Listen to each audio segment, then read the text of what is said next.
Good morning and welcome to the RTS Futures CV Masterclass, in which we hope to be answering everything you ever wanted to know about CVs and more. I'm Daniel Morrissey. I head up the BBC's editorial schemes. That's apprenticeships and trainees in journalism and production. I started out as a journalist and working in TV production, and I've spent most of my career working in talent management. Before my current job, I was head of talent for BBC Entertainment and Music, that's the home of Strictly Come Dancing, and Factual Entertainment and Events, who make Dragon's Den and Top Gear. And before that, I was head of talent for BBC Comedy and a talent exec in BBC Children's. I'm now focused on new entrants. I'm really delighted to introduce my panel. That's Carrie Britton and Caroline Carter. Carrie, tell us a bit about yourself. Hello everyone, thanks so much for joining today. It's brilliant that you can all be with us.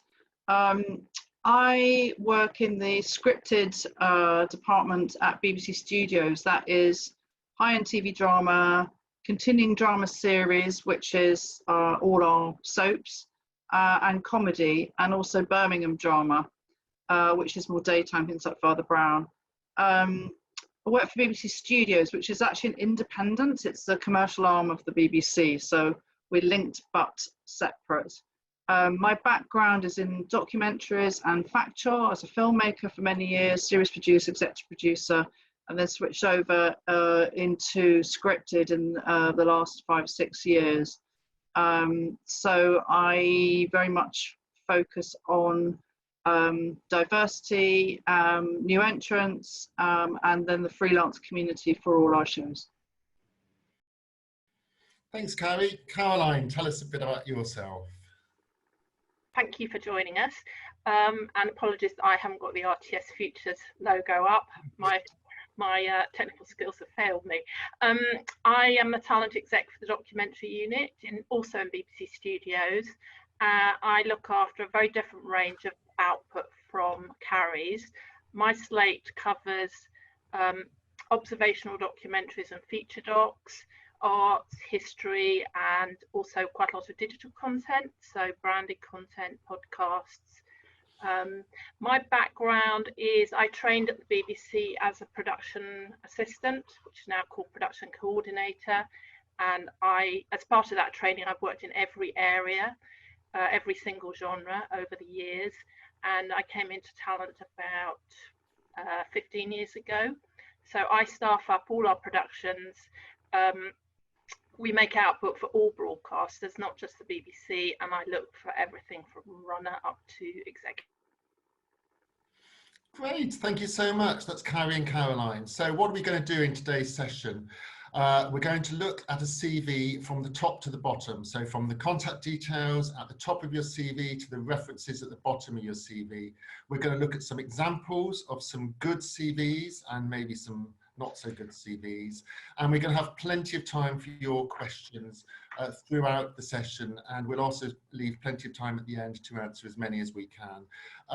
There is a chat and a Q&A feature on Zoom. If you can use the Q&A feature for any questions that you want to ask the panel. So let's start with some basics. What is a CV? Why do we have one? Carrie, what's it for? It's a sales pitch. You should think of it like an advert on TV. You know, why do I want to buy one washing powder as opposed to another washing powder? Why do I want to employ you? So it's kind of rolling out who you are, what you've done, and what your aspirations are. Caroline? Yeah, I would add that for a television CV, largely when you send your CV, people will be scanning it pretty quickly and they will be assessing whether you have the right skills for the project that they are staffing up. So it's like a shopping list of your skills that are showcasing you and whether you're right for a particular role. So bear that in mind. A few people are asking, how many CVs do you typically get? So as talent execs, what's your inbox like? I would say it's been pretty full at the moment. I'm getting over 100 emails a day, probably about 15 CVs a day, sometimes 20. I would say, sorry. Yeah, a lot of those are from people who I have relationships with and I've known for many years, and they're looking for work in COVID, but there are also people who are new to the industry and don't quite know where to turn. I would say exactly the same. And something, you know, that might seem a bit chilling to you all, but is that we work incredibly fast when we look at CVs. You know, we've all come out of production and we've been doing talent for a while. And so when we get CV, you know, if we have it physically in our hands, we literally might be able to scan it in 30 seconds. You know, you're just looking at the name, the role, you're looking at the key credits, you flip it over. If it interests you, then you go back to it, but it needs to be able to read really quickly, and then you return. If it just doesn't tick the boxes, it's like if you've got 25 CVs on your desk to go through, you're just not going to go back to that CV that doesn't quite work for you. So yes, it's a CV, it's a marketing tool. Carrie, I think you said it was a sales pitch. It really is your sales pitch, isn't it? It's a summary of your skills, your experience, your achievements, your accomplishments. And its goal is to get you an interview. And sometimes people will have really excellent experience, but it's just not relevant to your portfolio of work. So I would, as long as I have the permission from the person, I would normally forward, if I get perhaps a very strong entertainment CV. I haven't got any shiny floor entertainment commissions, but I would forward it to my colleagues in that area. So we're scanning it to see if that person's kind of portfolio of work is relevant to the projects that we need to staff up.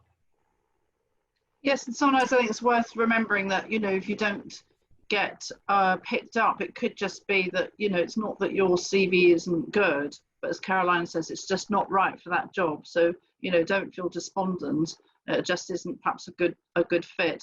But also, Caroline's right. I mean, we're colleagues. We work in different departments. But in fact, just this week, Caroline sent me 2 or 3 CVs, and I've sent her some her way. So, you know, definitely we do move CVs around and try to help. So, but I do think, I was just going to say, I think it's helpful to target your CV to companies who are making the kind of work that you want to work on, and make them relevant. So in a moment, we're going to start going through an actual CV from top to bottom. But before we do that, are there any rules? I mean, I see there's loads of books out there about writing CVs. You can pay people to write your CV for you. There's loads of advice. So surely that means there's rules, doesn't it, Caroline? I'd say there are some rules, which I think we're going to go through in a minute, but there is no right or wrong. Basically, the answer is if you're getting an interview, then it's right and it's working. If you're not getting any response and not getting interviewed for jobs, tweaking. Yeah, I agree. And I've just seen a chat question pop up about the 2-page rule. I think that at this stage, entry-level stage, you should have a 1-page CV as in 2 sides. And no CV is the same. And as Caroline says, you know, there's lots of different ways to do it.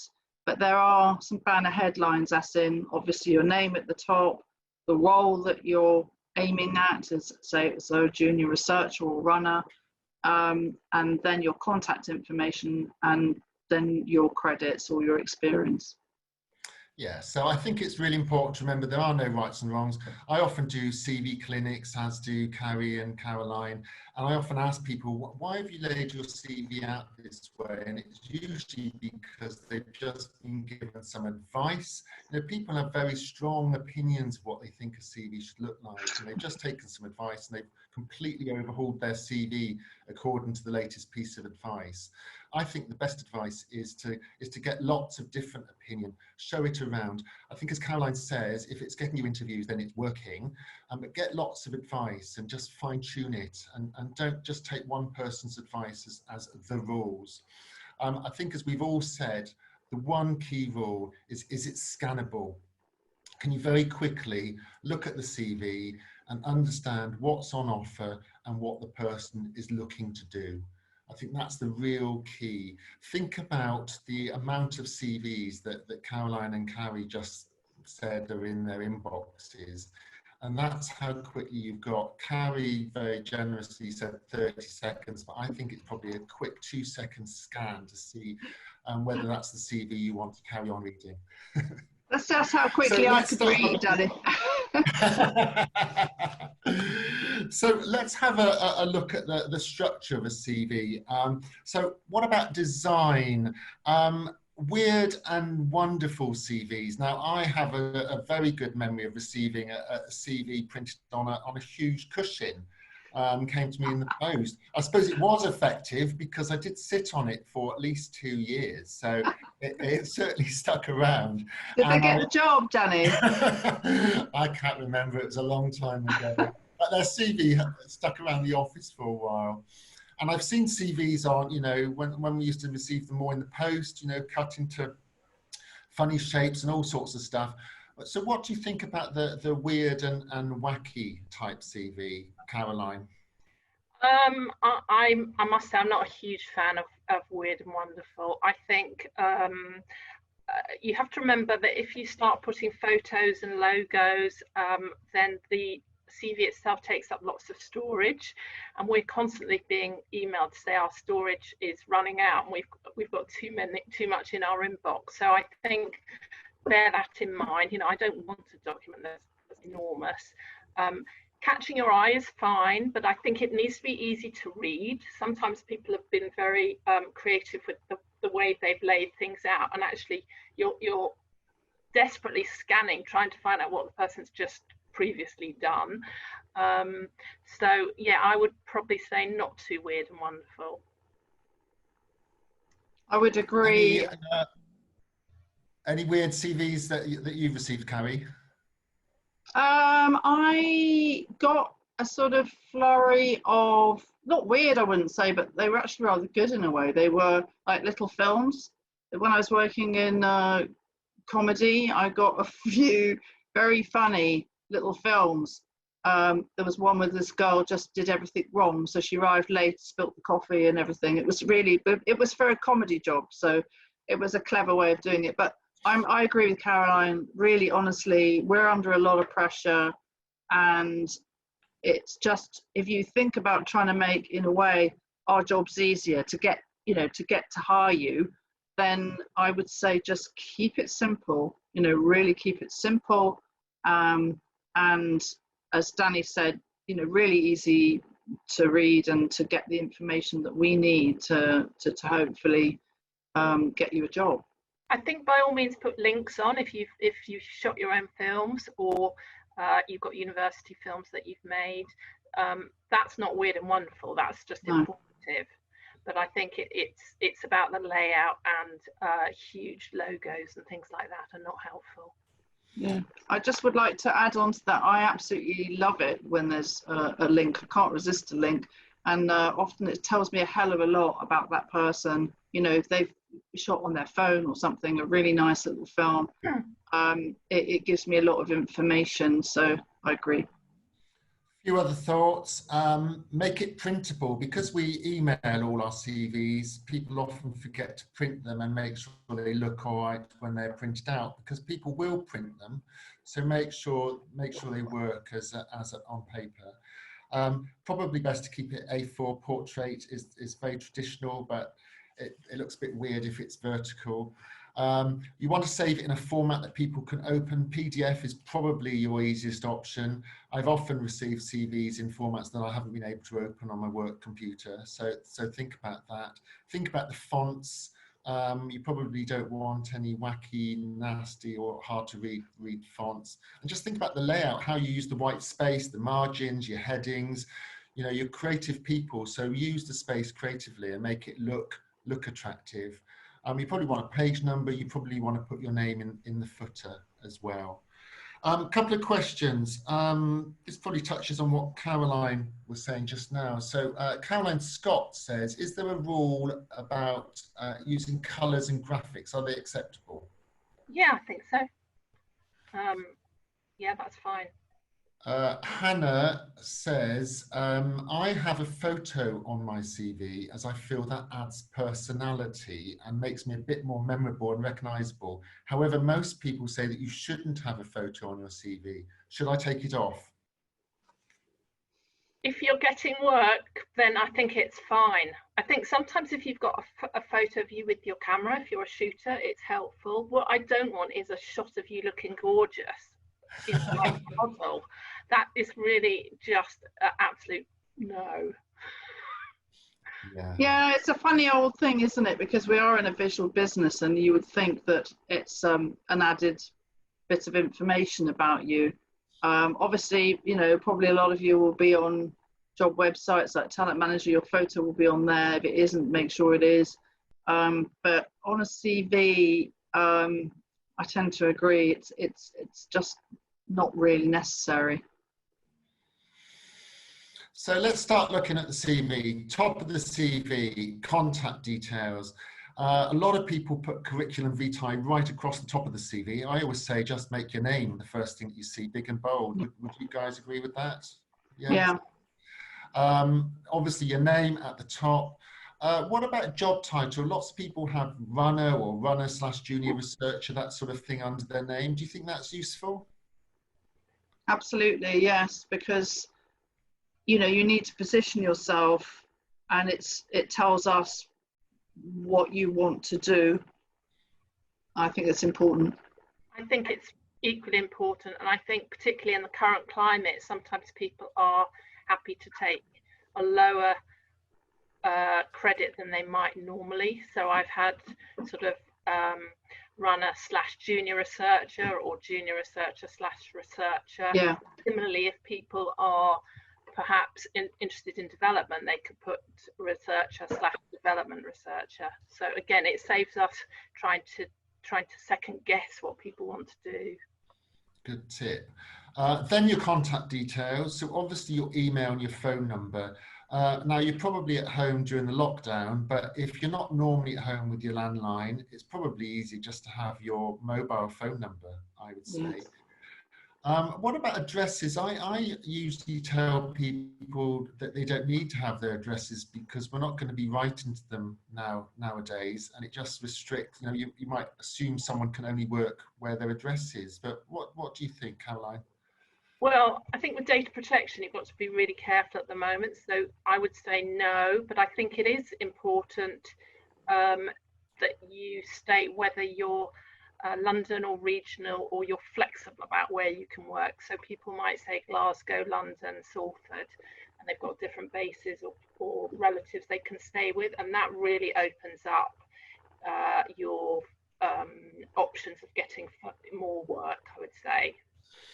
So would you have email, mobile phone number, London, Manchester, something like that? Yeah. Okay. Yes. Agree. What about websites and online showreels? You mentioned that just now, Carrie. Yeah, I think that should be on the bottom of the CV. And I think I just saw a chat question come up about why would we be interested in a runner's little film? It's just because I mean, it's not a prerequisite in any way at all. I'm just saying that because I'm a filmmaker, you know, I've come from a filmmaking background. I'm often quite interested to see, you know, it could be a 2-minute film that somebody's done. It just gives you a flavour of not just the technical side, whether somebody can shoot, for example, but just ideas. For example, that there's someone that's got an interesting idea, particularly in scripted. You know, if there's a quirky idea, I think, oh, you know, that person sort of jumps out. And I would agree. I think if you are really passionate about making documentaries, you don't necessarily want to wait until you've got a job in a documentary area. You just have a passion for filmmaking, and you'll be making films on your phone quite often. What about social media? You know, LinkedIn, Facebook, Twitter. Sometimes people put them on their CV. Is that good? I can see some problems with it. I mean, I'd probably look at, if they haven't, I might look at their talent manager profile or LinkedIn profile anyway, actually. Yeah, me too. So I can find those. If you've got a website, yeah, I think it's interesting to see that. Yeah, so I would say if you're using LinkedIn and you want people to look at it, then obviously keep it up to date. So it's another job, as well as keeping your CV up to date, you need to keep your LinkedIn and your talent manager and other sites up to date as well. If you're using Twitter or Facebook, then obviously make sure that you're happy with people to look at it, or make sure your privacy settings are correct, because people will check these things. You don't need your date of birth, your marital status, all of that sort of stuff is unnecessary on the CV, but people still often include it. You don't need that sort of information on there. Quick question in from Erin. Do I need to tailor my CV towards a role? Should I have different CVs? I think obviously if you're putting your CV on a generic website like the Talent Manager, which most of the industry use a lot, then it's not possible to do that. But if you're applying to an advert, then obviously if it's relevant to the job that's being advertised, then you're more likely to get an interview. Some people have different CVs, perhaps one for theatre, one for telly, or one for advertising, one for telly.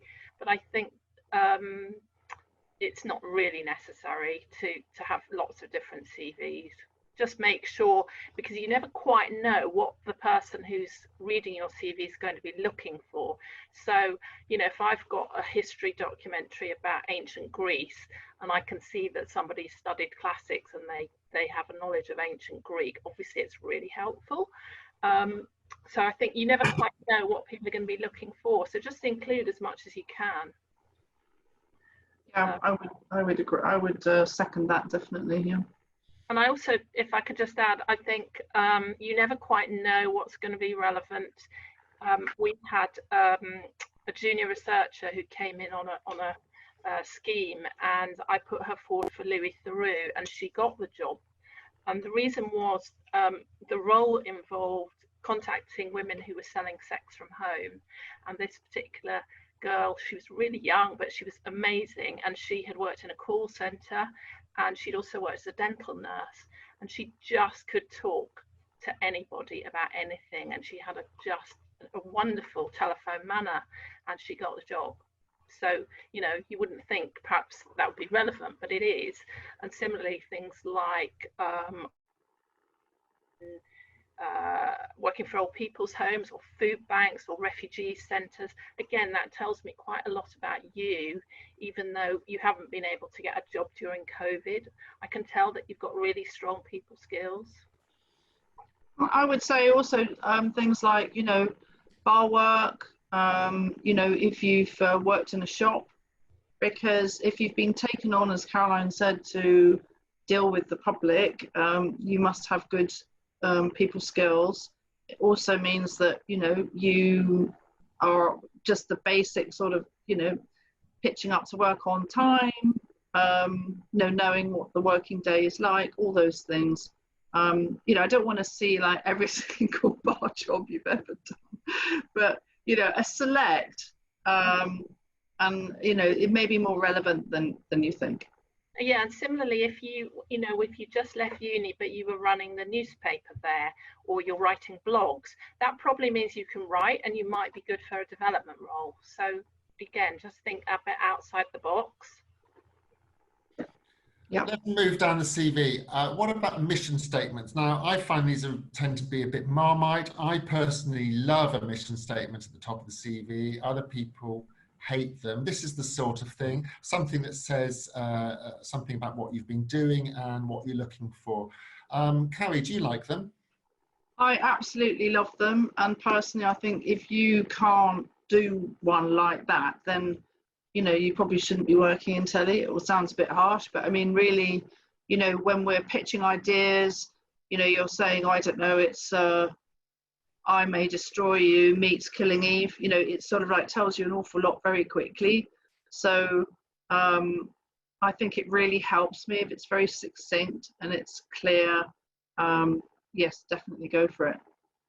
I would agree, and I think it's also useful when you've got experience in one genre but you're wanting to work in something completely different.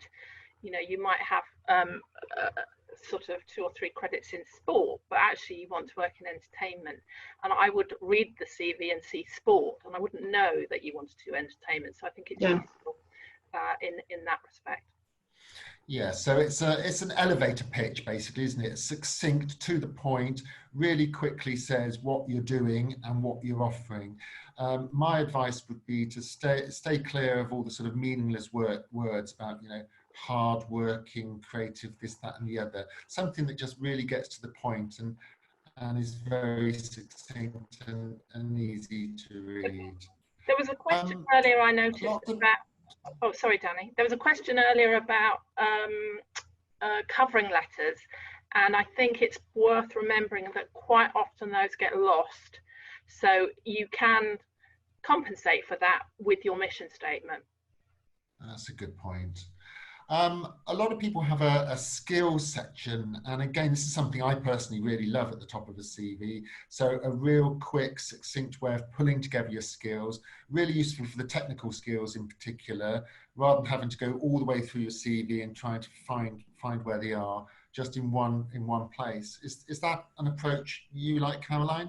Yes, absolutely. And those are the things that I like to see. I want to know about your technical skills, about your the genres that you're interested in, and those extra things like visas, languages are really useful as well.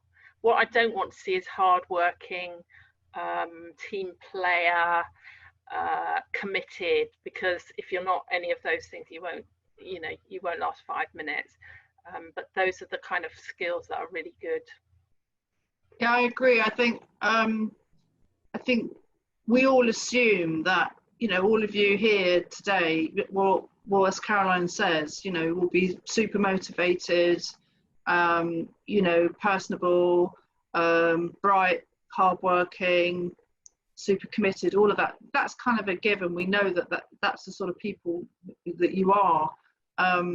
So really, it's just very much, as you were saying, Caroline, a shopping list. For me personally, I just find that this a bit overwhelming, you know, all those skills there. I mean, yes, definitely, I want to know about shooting camera skills. Driving, as I'm sure you'll have all been told, is an absolutely key thing, and it can literally be the difference between getting a job or not. If you can, you know, beg, borrow, steal a friend or a relative to help you to learn to drive, it's a massively useful skill. And there are some places that will help, like screen skills can sometimes help you funding to get to drive. But yeah, for people starting off in the industry as a runner level, probably data wrangling and driving. Data wrangling being, well, a knowledge of what goes in the bag in terms of camera kit and what to do with the rushes when you get back from the shoot, which is what data wrangling is. Those 2 skills above everything else, I think, will get you a long way. I mean, working with talent as well, working with presenters is really a plus, but you know, obviously you've got to start somewhere. So if you can do the other 2, that will really help. And definitely languages could be give you a real edge. You know, there's a production that needs you know, to make calls in another language, that could be very helpful as well. Yeah, I mean, all those sort of miscellaneous extra skills are really useful to know, because you never know where they're going to come up, and someone might not have anything for you right now, but knows they've got something coming up later on that they're going to keep you to one side for. Thanks for all the questions that are coming in. We will try and get through as many as we can, and we'll leave lots of space at the end to go through as lots of those. So let's move on. Career history. So I think the advice is usually most recent first, backwards chronology. We need to start listing your jobs. So dates, company or program, or company and program, and your role. What comes after that? Can I butt in here and show you the CV that I have suggested for this session? So to me, yes, let me bring up the date is not the most important thing. I mean, I want to see what you've done most recently at the top, going backwards. But in the CV sample that I've got here, which is somebody's name, what level they are, profile, which is the same as the mission statement, and key skills. Underneath that, if you could just scroll down a little bit further to the Dragon's Den session, you can see that this person has put the project, the channel, the company, and the role before the date. And just a little bit further down as well, to me, the project and the channel that they've worked on. Oh, sorry, it's further up. I beg your pardon. At Dragon's Den. To me, that's great. The company that you've worked for and the channel are more important than the date. And then if you look at where it says Dragon's Den 9 and 10, he obviously worked on 2 different projects. In just those 5 lines, I've got details of 6 things that person did. So to me, having the date on the left-hand side takes up a lot of space. And as you get more and more experience, you will run out of space. So actually having the date perhaps further into the body of the text, it gives you a little bit more room. Yeah, I would completely agree. I mean, you know, when you're scanning down, you're looking for the company, for the title, the company, and also, you know, you can very readily then see if somebody's had a repeat booking in a company. You know, if you've run for the same company twice, that's always a really good sign. It's like, oh great, they like them, they got them back in again. Could you scan a little bit further down with that one, Danny? I just wanted to show everybody that this person has put all their credits in order, and then he's come to another session that says development. So he's actually put his development credits, casting and writing treatments, in a separate section. So if you've just done a bit of development, that's another possibility. And then at the bottom of the CV, he's got other stuff that he's done and education. Thank you. I've got a question here from Joanne. She says, if someone has a recent gap in their CV, should they say why in their cover letter? I've got a gap in my CV because my dad was ill, and I wanted to make sure I was close to home and help him and my family. I've not mentioned this in my cover letters due to the sensitive nature, but I feel the gap in my CV is putting off potential employers. I'd worked solidly before the gap. So gaps in CVs for personal circumstances, what would be your advice there? I personally feel it's sort of none of our business in a way, really. I've got gaps in my CV for all sorts of reasons. It doesn't actually, personally, for me, it doesn't bother me. I'll assume that someone's gone traveling, or you know, there's been some sort of issue. I'm more interested in what they've done than what they haven't done. I mean, obviously, if it's huge, then I don't know, Caroline, what would you suggest if it's like a whole year, for example? Yeah, it's a tricky one because I instinctively want to know what that person was doing in that year, but it is none of my business. So I think it's entirely up to the individual what they want to disclose. You know, it is private, but I'm also interested if they were on maternity leave. You know, that I'm not going to discriminate against somebody because of if they've been ill or been off on maternity at all. I'm just curious, really. So I think it's a personal choice. So career history, so we're going to list some dates. It could be on the left or it could be on the right, as we just saw in Caroline's example CV just then. We're going to list the company, the job title, and below that we need to list some things about what we did there. So we want to talk about responsibilities, achievements and successes. So responsibilities, things like this. So what you actually did in the job. So in this example, some contributor research, writing treatments, coordinating shoots, briefing contributors. So it's more like a job description, the actual things that you did in that role. But as well as that, you want to talk about achievements and success. So by that, I mean this sort of thing. So in this example, a pitch to the producer, new networks for finding a more diverse range of contributors, and developed a new database for storing personal information securely. So it's a mix of the responsibilities in this job and what I actually did, and some individual achievement and success. That sound about right, Caroline? I would add that you might have been a runner, but you've done research. That's very common. But you should put the title that you were contracted under. So I would put runner, but then underneath you can say that you did, did research or development. That's fine, but don't start saying you were a researcher if you were a runner, because that's not true. If you were contracted on as a different job title, just be really truthful about that.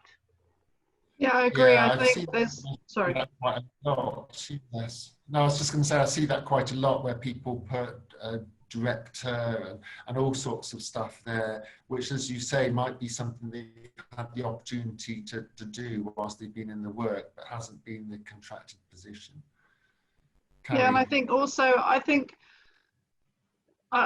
it's just a question of being realistic about where you're at in your career at this moment. And a few years back, I used to get a flurry of CVs of people where they'd like sort of done 2 running jobs. The next thing they're saying they're a researcher. And actually that's sort of slightly designed to annoy, because it's kind of like, well, don't tell me you're a researcher because you just run twice. So that sounds a bit mean, but I mean, just be realistic and honest about what you do, because that's much more appealing, really. I think also, just because you've done academic research at university does not make you a television researcher. A television researcher on, for instance, BBC4 arts documentary, there'll just be 2 people, a director and a researcher, and that researcher has got to not only do the academic research, but they've probably got to help shoot the film, find all the contributors, help write the script. We're not talking about going to a library and looking at primary sources. It's a different type of research in television.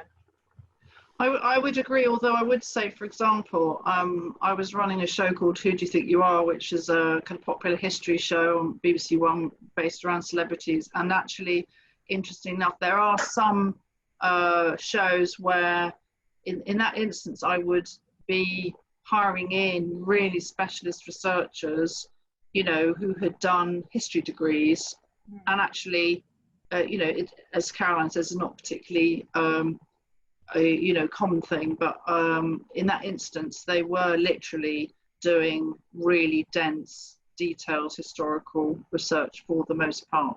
So occasionally, you might find a different kind of research is needed.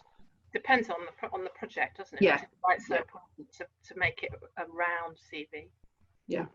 A question from Abby Menzies. She says, when you only have a couple of industry experience to put on your CV, how much detail about each job should you include? I would say as much as you can. Put in, put what you've done. And, one runner job is different from another job. So just try and think about the different skills that you can showcase. And you mentioned student films before. So another question from Abby, should you include student films in your list of experience? Absolutely. I mean, this is a creative business, and it means a lot to me on a CV if somebody's already been filmmaking, because, as Caroline said earlier, you shouldn't wait around to get a job in telly to be wanting to make films. And these days, there is literally no excuse for not having produced something. Even it's you interview your granny on an iPhone.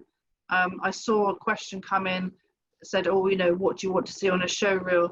And I'm not really talking about a showreel unless you're in a fortunate position and you've done a lot and you'd like to showcase clips of that. But really, if you've done, if you've been to film school, media course, or even if you haven't, if you've got something, I got a wonderful film the other day from somebody. It was about his chicken. It was about he has a chicken, and it was just a great, and it turned out to actually be a wonderful film about his family, but it was actually, you know, through the prism of having a chicken. So I mean, it's just we're looking for creativity and ideas, I would say. I think Showreel, in terms of just picking up on what you just said, Carrie, a showreel is about, it's a different thing from a link to a film that you've made. A showreel is showing, particularly in respect to my work, which is in the documentary field, and self-shooting is really important. So I'm staffing up at the moment series 4 of The Met, which is BBC One 9 o'clock. It's really demanding. We don't have anybody more junior than a producer, and for that I need really high quality shooters. So I'll be looking at whether, I don't want to see a polished showreel. I want to see that they can shoot on the hoof, handheld, light to dark, dark to light, you know, in quite challenging situations. So that's what a showreel is. Good question here from Zoe Popham.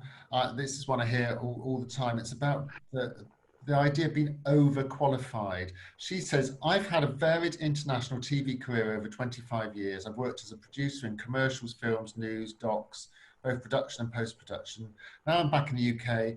I found everyone I send my CV to says, wow, I love it. And I often get interviews, but never the job. I've had a child now and I'm applying for less exciting work. Many people say I'm too qualified, but I just want to work. How do I rewrite my CV to downgrade my skills so companies are not so seemingly intimidated? So I really brilliant that concept about being overqualified. So is that a thing, and what should someone like this do? I think it's a really interesting one, this. I do see it quite a lot when people are sort of multi-skills. In fact, I just had a chat with someone this week, and he, you know, he can edit, he can shoot. He's got a big factual background. He's got a drama background. He writes, you know, and it's like, whoa, you know, what are you? So I think it's more not underskilling yourself, because you want to celebrate your experience, but it's probably very much being really mindful and considered about how you present that information. So sometimes I'll get a CV and it's sort of all shoved in everywhere, and then it makes you feel a bit blindsided. You don't think, oh gosh, you know, 1 minute they're doing this, next minute they're doing that. But if it's done, if the narrative works, if the story works of what you've done, then I think it shouldn't be a bar to you getting opportunities. What about the other end of the spectrum? So Elizabeth Whitney, so she says, I'd be interested in advice for getting first experience in the industry, and how much experience you'd expect on a CV for entry-level work. I've just left university. I've done some film and radio at university, but keen to get some experience as a researcher. I've been told I need more experience to get the roles. It's like you need the experience to get experience. In terms of researcher roles, does research experience from my degree and non-TV projects count? Or does it need to be researcher roles on TV projects?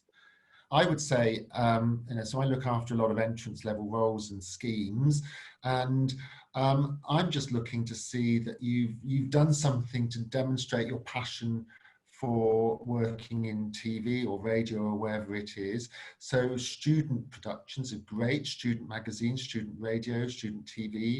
If you've been involved in community TV or radio, if you've made your own films and you've got them on YouTube or some other online space.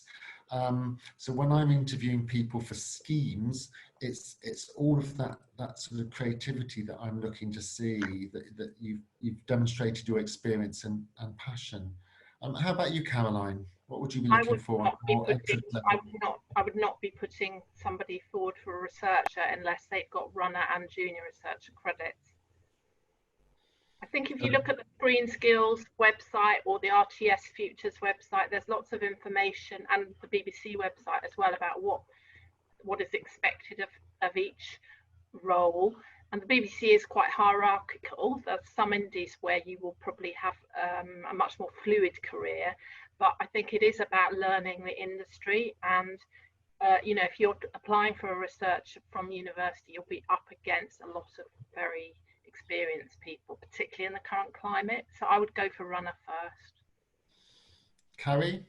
I agree. I mean, I think there's always exceptions to the rule, obviously, and occasionally, if you have a very particular experience, that might count for a lot, and that might mean that you could be, say, you know, a junior researcher on something when you've only just run. If you have really in-depth knowledge of a community, if you have access to something, that will leapfrog you into it. Or if you have a particular skill. I remember once working at Studio Lambert, and there was an amazing casting researcher there who just knew a part of Britain really, really well, and she'd go up there, and not particularly brilliant on email or notes or anything, but just absolutely incredible at finding people. So, you know, think about something. If you have a sort of unique skill, then that might just help you tip you over. But on the whole, absolutely agree. You know, we're looking for that experience, and it is tough when you sort of like the chicken and egg thing's really tough.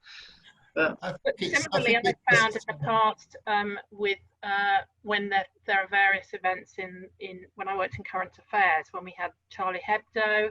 Similarly, we had things happening in Russia. You know, if you're a fluent Russian speaker or fluent French speaker, suddenly you'd be in demand. So, sorry, I didn't mean to talk over you, Danny. Well, I think it's just, you know, be careful what you mean by entrance level. You know, researcher is not entrance level. It's someone with a good deal of experience as a runner and then as a junior researcher. So entrance level usually means coming in as in a runner role, or indeed on an entrance level scheme like we were talking about, like on a trainee program or on an apprenticeship. Yeah, and don't forget production management as well. I mean, there is a real shortage of production coordinators, and PMAs are the entry level position for that side of the industry. So there's the editorial ladder, but there's also the production management ladder, and that is we're short of people on that side. I would absolutely agree. And this our chats today has been quite sort of editorially based, but on the production side, you know, being in production is also very creative, and you're enabling, you know, the shows to go ahead. It's not an uncreative role at all. And, you know, production secretary, production coordinators, going up to production manager, then production executive, it's a brilliant career. And there is, you know, we're literally crying out for people, much more so than in editorial. So it just can, if you've got great organizational skills, just think about that too. That's the ladder I came up, and I think you're much less bound by genres. You know, I worked in drama, I worked in history, I worked in science, and I worked in entertainment, because, you know, if you're good at budgeting and negotiating and organizing, you can work in any of those. Whereas actually, if you're in the editorial side of things, it tends to be a bit more pigeonholed. Absolutely. Sophie Bird says, I have experience I want to tell, but I want to make the CV easily readable and scannable. Would you be put off by lots of text? I don't know quite what that means. Sorry. You mean lots of writing? Would you be put off by lots of text? Yeah, I guess that's what Sophie means. I mean, I think just remember to make it scannable and easy to read. So for me, bullet points is the most effective way. I don't want to read great big paragraphs, especially if you've got I see what you mean. Yeah, big pile of CVs to get through. Just keep thinking, is it scannable? Is it easy to read? And bullet points is an effective way to break up, you know, a big lump of text. What about the rest of the CV? So what else have we got? So training and education. Important to Liz, Caroline? Yes, please. Education, training, if you've got camera skills, can record sound, can edit, if you've got kind of health and safety, all of those things are really useful, as we've covered already. Education, I think when you haven't got that much to put on your CV, you're just starting out. I'm always really interested, particularly with the history CVs I get, to see what modules they covered and perhaps what their dissertation was about, because sometimes I'm starting up something about Tudor history at the moment, and if people have covered that module or that period of history, it's just really useful. It's a shorthand. And hobbies and interests, well, I mentioned before about the food banks and things like that, but yeah, I think that's relevant as well. You know, if you're a scuba diver or something like, you know, an expert in Russian ballet, it's just, you never know, it might be really useful. You never know where any of those hobbies or interests are going to come in. You know, anything that you put on your CV might be picked up. Obviously, it needs to be truthful. It can't be that you did one karate lesson 10 years ago and you've never done it since. But something that's a genuine hobby and interest, really useful to keep on. I mean, I remember seeing grime written on someone's CV, and I knew that we had a grime documentary in development, so it stood out, and it meant that this was someone that I knew understood grime and had an interest in it, and might have made a possible runner on that show. So it's really useful to include them, and frankly, it gives a bit of colour to what can be quite a mundane document sometimes, and that adds some personality to it. But yeah, just keep them as real hobbies and interests. I think the sort of swimming and reading and you know, the sort of usual things that people put are a bit boring, but just think of your actual hobbies and interests. What about I agree. Oh, sorry, Carrie, you go. I'm on the education one. I'm a sucker for that. I literally look on every CV at what education is, and I just find it tells me, I'm just curious, I suppose, and it doesn't bother me if somebody's got a degree in engineering and they're applying for a creative role. No. It just gives me a bit more information. It doesn't bother me if they've got you know, a diploma of an A-levels or an apprenticeship. That doesn't bother me at all. I'm not looking for sort of, you know, some highfalutin degree or anything like that. It's more just a bit more, as Danny said, a bit more information about you. And I also agree about the hobbies and interests. It's pretty boring when you get, like, you know, reading, watching TV or something. Like, mind you, it's very good to watch TV, but you might not put it in your hobbies and interests. But yeah, I don't know, sort of, you know, member of a, you know, kind of, I don't know, trains dogs or something. I don't know. All those things are quite fun to read. I don't know when it's going to come to relevance. What about references? Sometimes people put actual references. Sometimes people just put references on request. What's the best thing to do there? I don't want them to type their reference out. I want to know who I can ring up and ask. I mean, some people put them on, and that's shorthand, which is quite handy. So yeah, I think, you know, this is a very networked, informal industry, so I think it's really important to say, you know, if references are on there, people will pick up the phone and call them. They're not necessarily going to phone you up and ask your permission to do so. They're going to assume that they can go ahead, and they may well be people that they know or they work with anyway. And even if you haven't put references, if they know people on the shows that you work for, there's a good chance that people might pick up the phone and ask if they know you. Well, I think that, you know, it doesn't totally put me off if it says references on request, but if you're up against the clock trying to staff up a show at speed, if it's got the number on, then that's good. And also, it tells me again something about the person, that they've also got a relationship with that producer or director, and they're happy. You know, it shows a sort of level of you know, of experience, I suppose, that the person is prepared to reference for you. The only thing is, it's quite a lot to ask somebody to do, because particularly when you're at the early stages and you're moving around a lot, your refs might get rung up a lot. So just be mindful of that. And sometimes if you know that you've gone for a particular job, it's probably, I've always appreciated if someone just texts me and say, well, just to let you know, I've applied for this, hope that's okay. I have had one or two people who've just used me as a reference endlessly and never sort of said thank you or told me I'm going to be rung up. And it was fine for like 3 years. And then after a while, I'm just like, really? No, I think that's really rude. I think if you need to speak to your references and just say, do you mind being a referee for me? And it's a great Trojan horse for you to give them an updated CV whilst you're at it. So, you know, make sure you ask people that they're happy to be your referee and that they continue to be so. Let's have a look at some final tips for the CV. So, as we said at the top, print it off. Make sure it actually prints off, because people will still print it.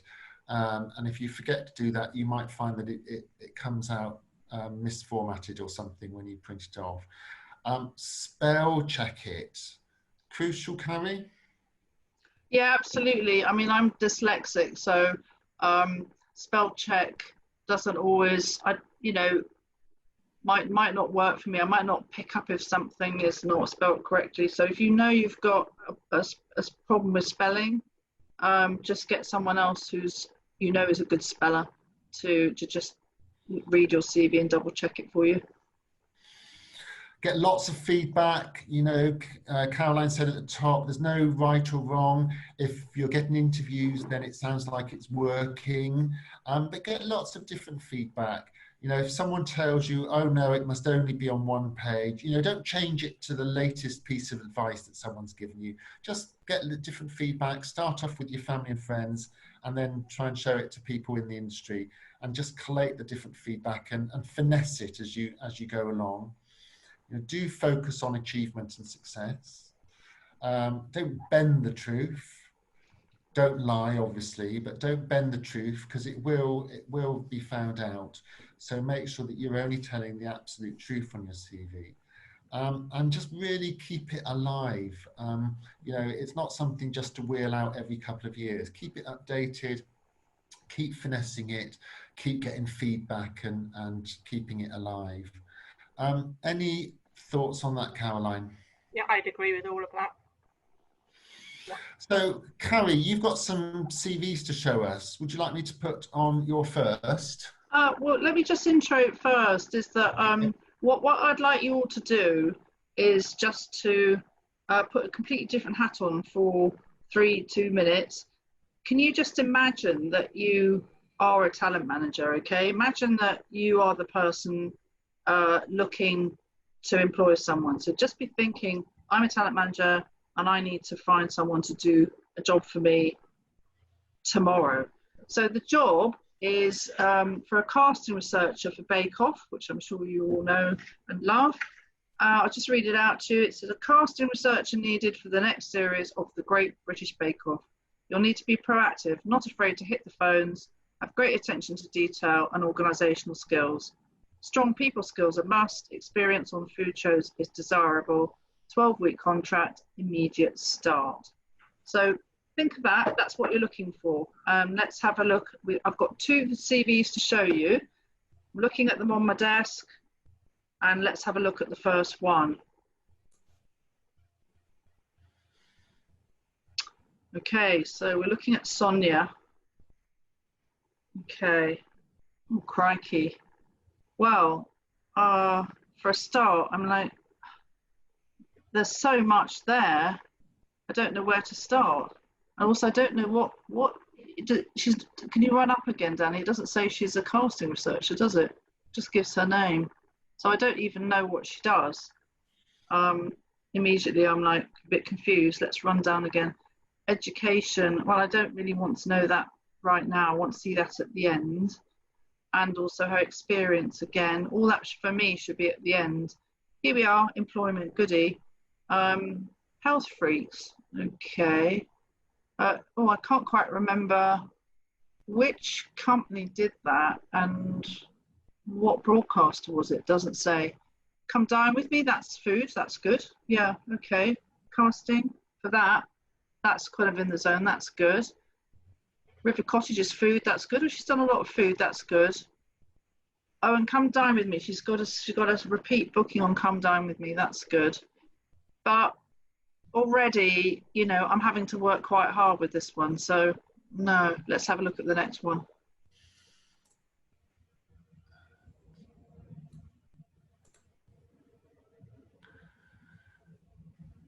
Have a look at this and see what you think. If you were me, what would you be thinking? Yes, please. Well, I hope everybody out there is thinking the same, because it's like in that box, That's clearer. just tells me everything. Hello, Sonia, you're a casting researcher. It has actually got the address, which is you know, we don't need, but you know, it's got the email, got the mobile. Extremely competent, always research, people finding, great. Casting researcher, gives, oh, it's outline, great, of course. Health freaks, yes. Granada. And then also, actually, another thing we haven't touched on, which I look for quite a lot, is the who the producer director is, or in this case, the series producer. Because I go, oh, great, oh, look, she's worked for Norma for twice. That's interesting. These are all made up, by the way. But so you'll probably know that Norma's really hard to work with, and the fact that she's worked for Norma twice is a real bonus. yeah, it's like, whoa, they've worked for Norma. That's a good sign. Yeah, that's telling a story. Exactly. And here we go, other experience. Oh, that's good, yes. The radio show and the student counsellor, education. Okay, that's interesting. And then the refs. Oh, yeah, Jenny's really great. Yeah, oh, Norma again. Oh, there we go. So, yeah, hopefully you will all agree the job's going to go to this person, with this CV rather. Thank you. So got lots of questions. So we've run through the CV from the top to the bottom, the contact details at the top, the references at the bottom, and all the bits in between.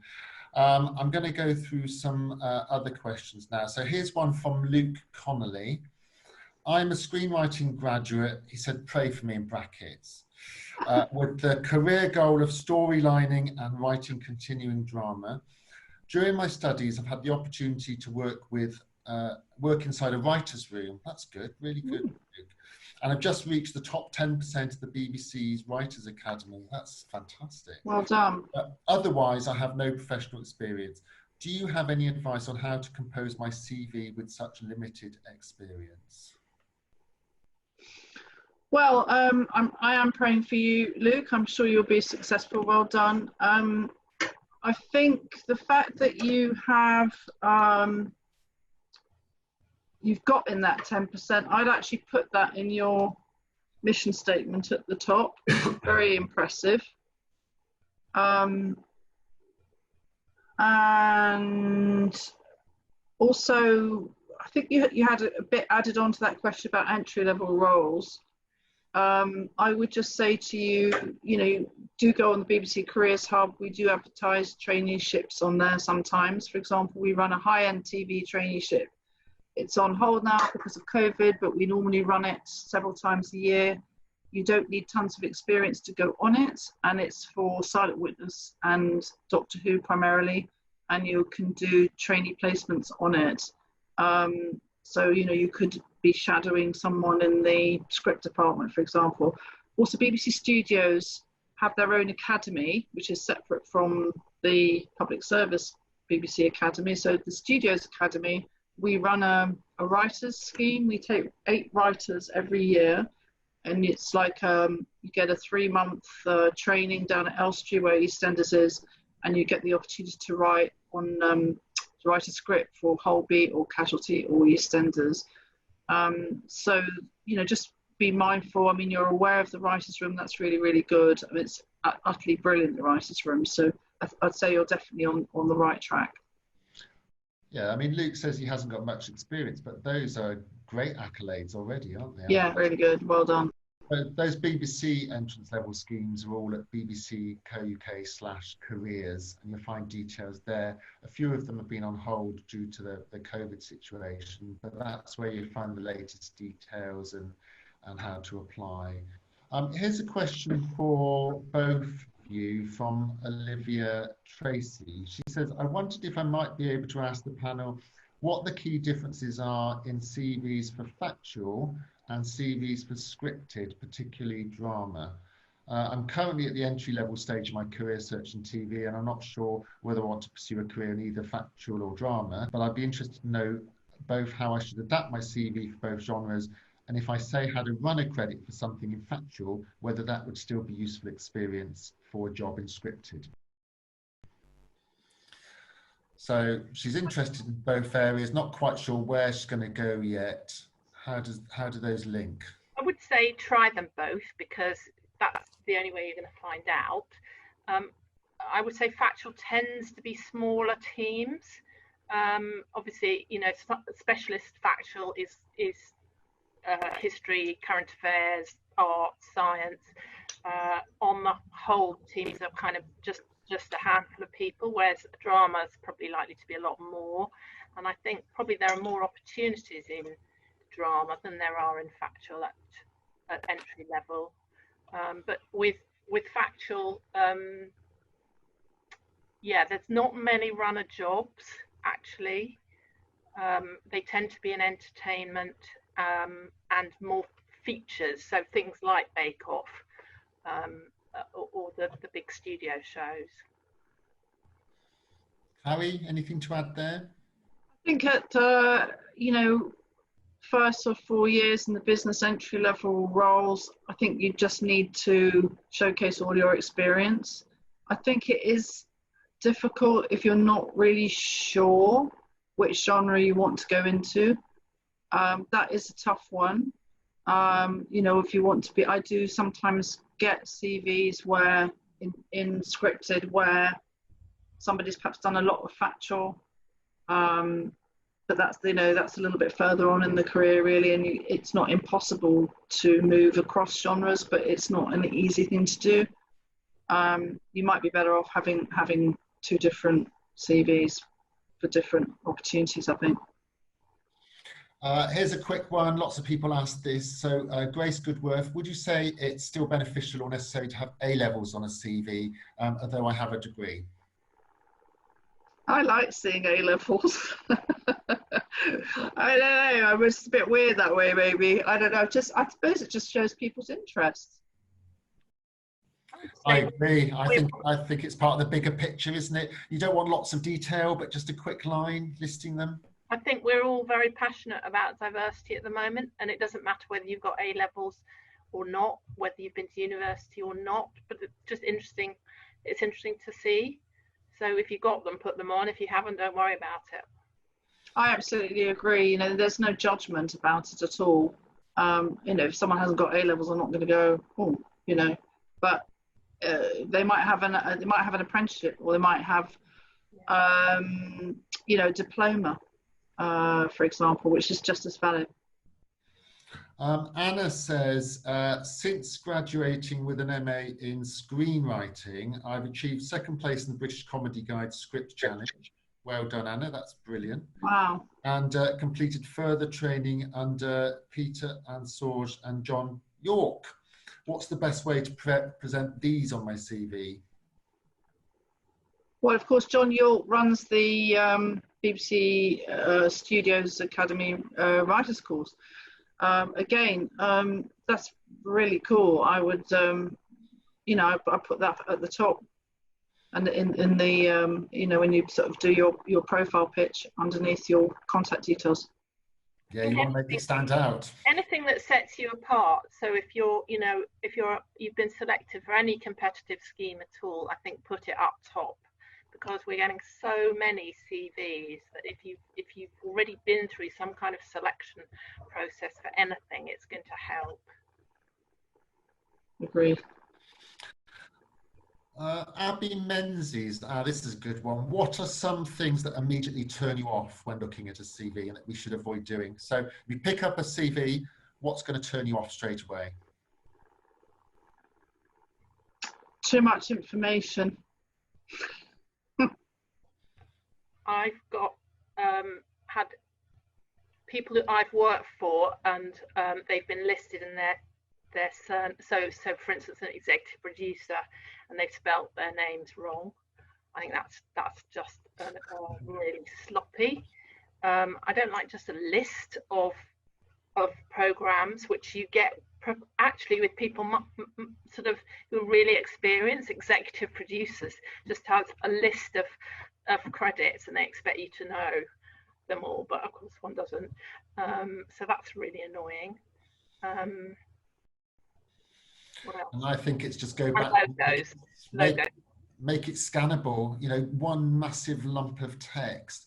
Or, you know, I think when it's just not clear what you do or what you're offering, so things like having the job title at the top, the mission statement, the skills, the clarity, just make it really obvious what it is that you're actually offering. And I often see CVs when I just can't fathom out what the person actually does. And you really have to go through it very carefully to work it out. So just make it really clear and really obvious. Question for Caroline from Chiara. She says, for professionals that have been in the industry for a long time, 20 years plus, and have had a very wide range of experience across genres, and both in broadcast and sponsored content, is it better to have different CVs for different types of roles, and for the specific CVs to include what is relevant to that role? E.g., if applying for an SP position on a doc series, is it better not to include exec producer credits for commercial branded content outfits? No, I'd like to see both, but I think just make it clear in the mission statement how flexible you are. Because if I've got a CV with somebody who's got 5 executive producer credits, you know, I will write to them and say, in the current climate, would you be prepared perhaps to consider an SP role? But I don't want to offend them in any way. So I think just be clear about what you're open to and what you're looking for. And it's very possible in that profile to say I've done X, Y, Z, but I'm looking for A, B, C. Question here from, oh, sorry, I can't see who it's from. Oh yes, from Stephen. What would you want to see in a showreel? What attracts employers, and how long should a showreel be? Well, I think, you know, we touched on the fact that a showreel is different from a link to a, you know, 3-minute film. I think probably for most of you out there, you know, a couple of links to particular little films are probably where you're at. If you've got a lot more experience and you can pull stuff off from stuff that, as Caroline was mentioning, that you've shot for shows, then you could do a lot of little clips, and you want to Aston on the screen, you know, what the show is and what channel it was, and then you can just do clips. I just do a clip, you know. Always keep it small, keep it short. If I'm looking for a docs showreel, I want to see the variety of shooting that you can do. So it might be on a tripod, lit, or it might be handheld on the hoof. We've just got a couple of minutes left, so I'll just try and get a couple of quick questions in. Maria, yes, Carrie. So I just saw one come up about, someone said, how can you do a mission statement, you know, when you haven't any experience? I think, to be clear, a mission statement sounds perhaps a little bit grandiose. It doesn't have to be, you know, as you saw on that Sonia Brown CV, it can be very simple, just 2 sentences. That's all we're asking about. You know, we're not, you know, you don't have to have anything grand to put.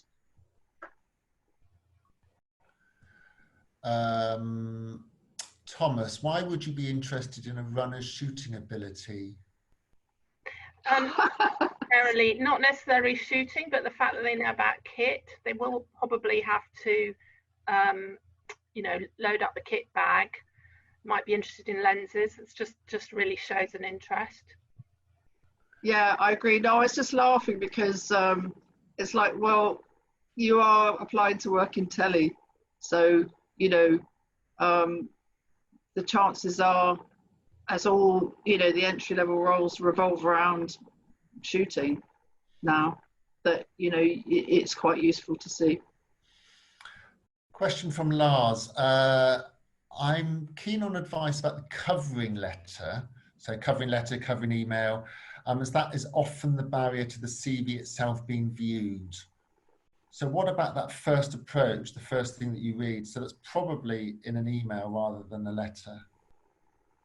I'm scanning them really fast to see if the person has got experience that's going to be relevant to the projects that I'm staffing up. So because I've been doing this for a while, I get CVs from all kinds of different people. But if people have just done sport, for instance, or just done, you know, really experienced with shiny floor entertainment, I'm not staffing any programs up like that. So I will quickly read the covering letter and see, I'll scan it, see if they're likely to have the kind of work that's applicable to the sort of roles that I'm looking for, and then I'll open the CV. And here's our final question from Helen. Could I just add to that? Sorry, really quickly. I think your email with your little pitch to go with your CV is sometimes an opportunity to say things that you wouldn't necessarily put on a CV. So, for example, you know, if you want to self-declare that you have a disability, I had someone in a production coordinator who chose to say that had a particular disability, and that, or anything else particular, you can put it there, and that's often, you know, a useful thing to do. And here's our final question from Helen. If you are a recent graduate from a degree that isn't particularly media related, what would be the best way to gain experience for entry level jobs? I love people who've got any sort of background. I don't necessarily favour people with the media. So politics, history, you know, classics, anything is, you know, you're still going to have very transferable skills, and you can learn about the technical skills in due course. Yeah, I would agree. And I just love seeing stuff that people have made themselves. So your own films, your own content, your blogs, stuff that you've shot and put on YouTube, you know, any student media, anything like that. So absolutely doesn't have to be formally taught or to have a media related degree, but showing your passion through making your own stuff is just brilliant. So we're at the end. I'd like to say a massive thank you to Caroline Carter and to Carrie Britton. Thank you so much for joining us today and for giving us your expertise. Do you have a final word to end on, Caroline?